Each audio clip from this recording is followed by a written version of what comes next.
Hello friends, आप सभी को मेरा नमस्कार और स्वागत है आप सबका एक बार फिर से आपके अपने यूट्यूब चैनल जस्ट नॉलेज पर। मैं हूं कुमार विनय और आज का यह वीडियो उन सभी के लिए बहुत ही इंपॉर्टेंट है जिनके मन में यह हमेशा सवाल होता है कि यूपीएससी मुझसे नहीं होगा।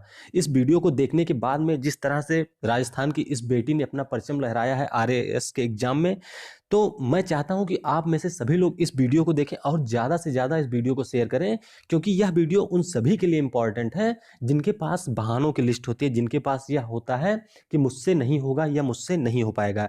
तो चलिए इस वीडियो में अब आप उन्हीं की जुबानी सुनिए उनके सफलता की कहानी को। असीम सौंदर्य और पवित्रता की प्रतीक इस गुलाबी नगरी को नमन करती हूँ। राजस्थान विश्वविद्यालय की दैदीप्यमान प्रतिष्ठा और उसमें आप सबकी शिक्षा के प्रति निष्ठा को नमन करती हूँ। वह वटवृक्ष जिसकी छांव में यह विश्वविद्यालय परिवार फल फूल रहा है, ऐसे कृतज्ञता अभिभूत और जीवन सौंदर्य के पारखी माननीय कुलपति महोदय को नमन करती हूँ। जल से इसे सींचने वाले विद्वत शिक्षक समाज को नमन करती हूँ।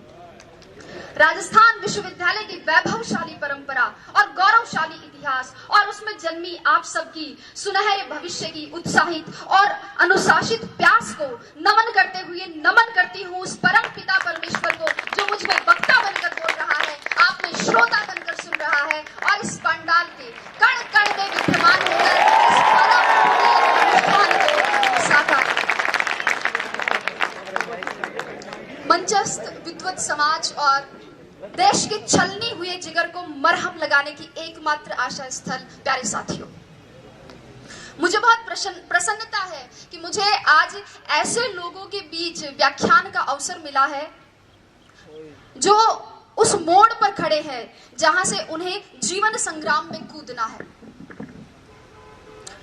अभी आपके सामने बहुत सारी चुनौतियां और संघर्ष है। ऐसा नहीं है कि आरएस बनने के बाद मेरे संघर्ष और चुनौतियां खत्म हो गए हैं, बल्कि वो तो अभी शुरू हुए हैं, लेकिन उनसे लोहा लिए बिना हम आगे नहीं बढ़ सकते हैं।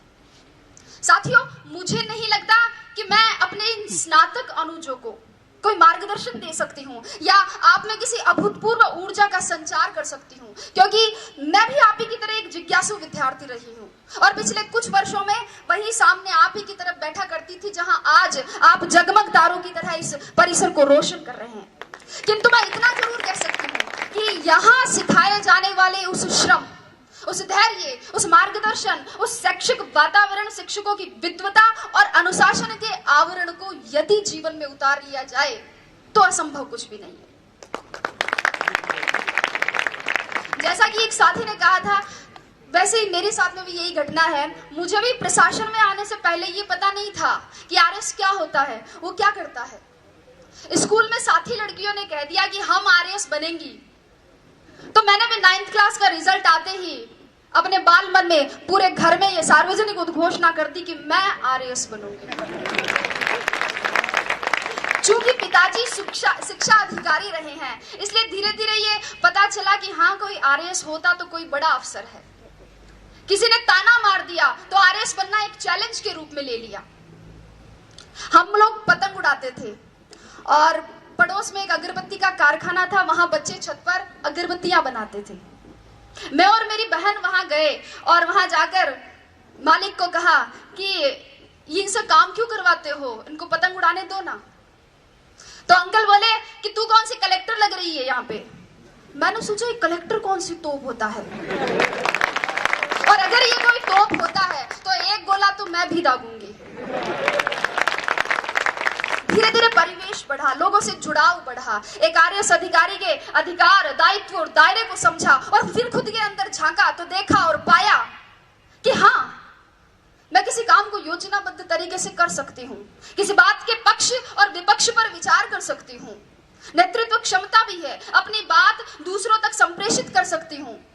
मम्मी और चाची का झगड़ा हो जाता तो उन्हें मना भी लेती हूँ, और दादी का आशीर्वाद तो है ही है। मैं आरएस बन सकती हूँ, मैं आरएस बनूंगी। और तब मैंने सोचा कि न गरज किसी से, न वास्ता किसी से, मुझे काम है अपने काम से, तेरी जिक्र से, तेरी फिक्र से, तेरी याद से, तेरे नाम से। और आरएस को ही मैंने अपनी जिक्र और फिक्र बना लिया। और साथियों, यही सम्मिलित कारण और घटनाएं हैं जिनके परिणाम स्वरूप मैं आज यहाँ आपके सामने उपस्थित हूँ। सिर्फ और सिर्फ इतना ही है कि आप सब ये तय करें कि आप आरएएस आईएएस क्यों बनना चाहते हैं, अपना उद्देश्य निश्चित करें। आपके भी आरएएस आईएएस बनने के मेरी तरह अनेक कारण और बहुत सारी प्रेरणाएं हो सकती है, लेकिन अब समय यह है कि समय रहते उनको पहचान। रिजल्ट आने के 5-7 महीने तक मुझसे एक सवाल बार बार पूछा गया और शायद उसी सवाल का जवाब देने के लिए आज भी यहाँ बुलाया गया है कि आपकी सफलता का रहस्य क्या है, उसका मूल मंत्र क्या है। साथियों, और मेरा जवाब हर बार घुमा फिराकर एक ही होता है, परिश्रम, परिश्रम और परिश्रम। लेकिन ये समयबद्ध, सकारात्मक और लक्ष्योन्मुखी होना चाहिए। टॉपर कोई भी हो सकता है, आवश्यकता सिर्फ लगन, मेहनत और धैर्य की है। थोड़ा संक्षेप में बात करते हुए अब मैं आती हूँ परीक्षा के विविध स्तरों पर। जैसा कि आप सभी को पता है, परीक्षा के 3 स्तर है।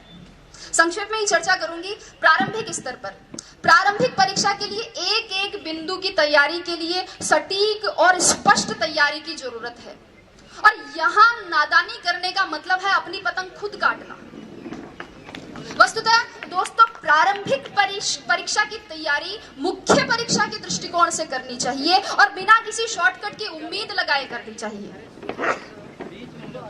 जिस व्यक्ति ने कभी हाथी नहीं देखा है, अचानक उसके सामने अगर हाथी आए तो क्या होगा?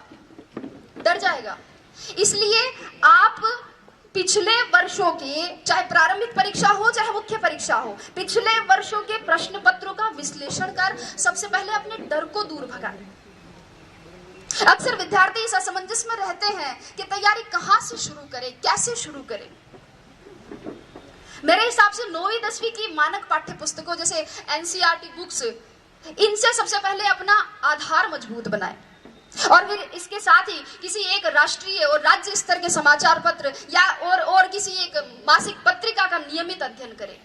जो बिंदु समझ में नहीं आए उन्हें याद करने के लिए नोट्स बना लें और परीक्षा से पूर्व उनका अधिकाधिक रिवीजन करें। ये थी प्रारंभिक परीक्षा। मुख्य परीक्षा की बात करें।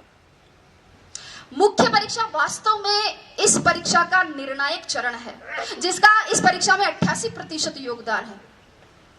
और यहां ध्यान दीजिएगा, यहां उत्तर की कसावट और उसका सर्वोत्तम प्रस्तुतिकरण ही कामयाबी का मूल मंत्र है।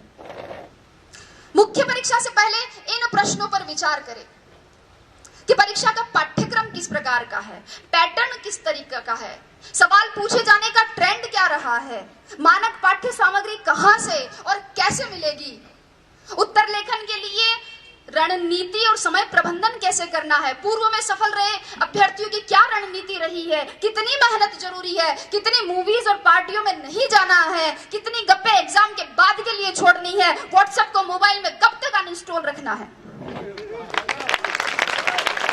इन सभी प्रश्नों के सवाल आप खुद खोजें और अगर नहीं मिले तो आप कुलपति महोदय को धन्यवाद दें कि उन्होंने इसका समाधान करवा दिया। दोस्तों, वास्तव में प्रत्येक अभ्यर्थी, प्रत्येक विद्यार्थी के पढ़ने का तरीका, उसके सोच की गहराई, पारिवारिक परिस्थितियां और समय की उपलब्धता अलग अलग होती है। अगर आप इन सवालों के जवाब खोज लेते हैं तो आपकी आधी समस्या का समाधान हो जाएगा। अब बात करती हूं साक्षात्कार की। जैसे कि पुष्पा जी ने कहा था कि साक्षात्कार आपके ज्ञान का नहीं अपितु आपके व्यक्तित्व का परीक्षण है। साक्षात्कार में सामान्यतः एक अभ्यर्थी की मानसिक सजगता, ध्यान दीजिएगा, मानसिक सजगता, समीक्षात्मक दृष्टिकोण, नेतृत्व, निर्णय क्षमता, रुचि की विविधता, सामाजिक संगठन की योग्यता, बौद्धिक और नैतिक ईमानदारी और इसके अलावा आसपास की घटनाओं में, आसपास की परिवेश में घटित हो रही घटनाओं में अभिरुचि और दृष्टिकोण की गहन जांच होती है। सभी प्रश्नों का उत्तर देना एक अच्छे साक्षात्कार का प्रतीक नहीं है और कुछ प्रश्नों का उत्तर न देना साक्षात्कार के बिगड़ने का परिचायक भी नहीं है। वस्तुतः ये तो सामने आ रही आपकी अवधारणाओं और आपके हाव भाव पर आधारित है। महत्वपूर्ण ये नहीं कि कितने प्रश्नों का उत्तर दिया, अपितु ये है कि उत्तर किस प्रकार दिया। अक्सर विद्यार्थी मुझसे पूछते हैं कि मैडम साक्षात्कार के लिए कक्ष में जाने से पूर्व क्या करें, दरवाजा खोल के अनुमति कैसे मांगे, हिंदी में मांगे या अंग्रेजी में मांगे। कुर्सी पर उनके कहने पर बैठे कि खुद बैठ जाए, बैठते वक्त हाथ टेबल पर रखे, पांव पर रखे, सिर पर रखे, कहाँ रखे। लड़के पूछते हैं कि मैडम टाई लगाएं, टाई के साथ कोट भी पहने, क्या शेविंग करें या नहीं करें। और लड़कियां भी पूछती है कि साड़ी पहने, सूट पहने, सूट पहने तो मैचिंग का ब्लाउज पहने, क्या मैचिंग की nail polish, sandal, earrings, purse, bangles, blah blah blah. लेकिन अगर चर्चा करें तो ये एक ऐसा विषय है जिस पर पूरा दिन खर्च किया जा सकता है। लेकिन अगर मेरी माने, संक्षेप में मेरी माने, तो आप तो बस, अगर आपको लगता है कि आपकी तैयारी अच्छी है, आपकी विषय पर पकड़ है, आपने जो अपने हिसाब से कपड़े पहने हैं उनमें आप सुविधाजनक महसूस कर रहे हैं और उनसे आपके शरीर का आत्मविश्वास झलक रहा है, अगर आपको लगे कि आपने अपने माता पिता का आशीर्वाद ले लिया है, ईश्वर में आपकी आस्था है और दादी और नानी ने कह दिया कि जा बेटा कलेक्टर बन के ही आई, तो आप तो बस दरवाजा खोलिए और मुस्कुराते हुए अंदर घुस जाइए। अभी आपका बायोडेटा देखा जा रहा है। एक प्रश्न आपकी हॉबी से, अगला ग्रेजुएशन के विषय से, अगला करंट नॉलेज से और क्रमशः प्रश्नों का सिलसिला। और अगर आपने अंत तक अपनी संप्रेषणीयता, अपनी समझ, अपनी ग्रहणशीलता, अपने नेतृत्व को बनाए रखा, अपने आत्मविश्वास को बनाए रखा है, तो आप उसी तरह मुस्कुराते हुए बाहर आकर भेरू जी, भोमिया जी, पित्तर जी, जिनको भी आपने याद किया था, उनको धन्यवाद दे सकते हैं।